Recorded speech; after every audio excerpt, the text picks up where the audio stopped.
There's only so many trains you can put on a set of tracks to get goods into their ultimate destination. So everything that comes from the ports of LA or Long Beach comes through the Inland Empire. So that has increased truck traffic, train traffic, just as more goods are needed throughout the United States.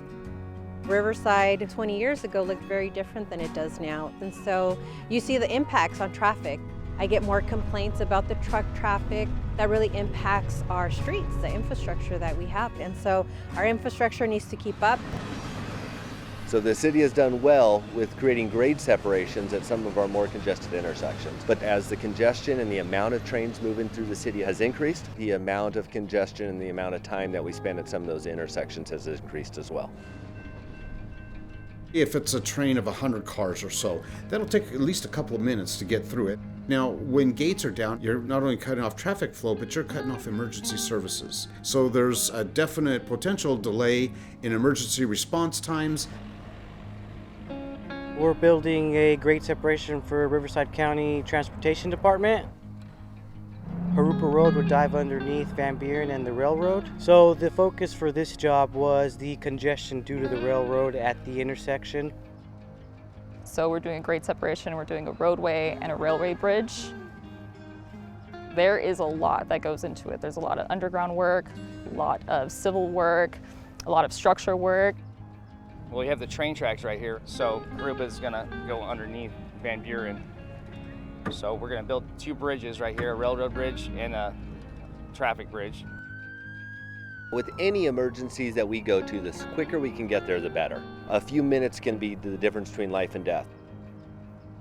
When we're looking at life and death situations with our first responders, if we can get fire or police there 3 minutes faster, and that's a difference between their house still standing or people still being alive, of course that's a priority. Not only does it benefit emergency responders, it does help the environment, because if you don't have the stoppage, you don't have the air quality degradation. No more sitting at the railroad signs waiting for the train to pass. No more 5-minute, 10-minute wait times. There's a lot of vehicles sitting, waiting, polluting the air for these people that live here. I think this is gonna be a great help. Our roads need to be safe, our bridges, our drinking water, our new pipelines that we put in, and this road getting underneath the railroad tracks is gonna benefit the community greatly. We're talking about health equity, we're talking about social justice, environmental justice, and really looking at the impacts that it's had on the Black and brown communities. And I think we're doing things different now.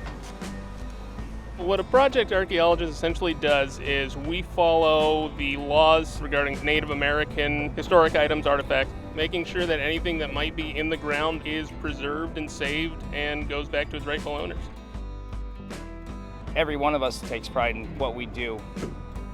Union is a great trade to be in, whether it's carpenters, operators, or laborers, because you have a better quality of life. I'm constantly reading drawings and having to understand elevations, and there's a lot of calculations involved, whether we're doing pipe or grading or walls. There's a lot of knowledge that goes into this. I've been in the laborers for 15 years. It's just nice to know that I can put food on the table. It's a good living for myself and my family.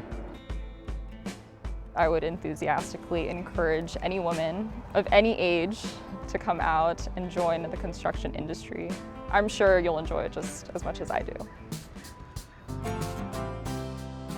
We make sure we meet up every day and talk about safety. Granite's building a high quality product on time and on budget for the County of Riverside, and we are proud of that.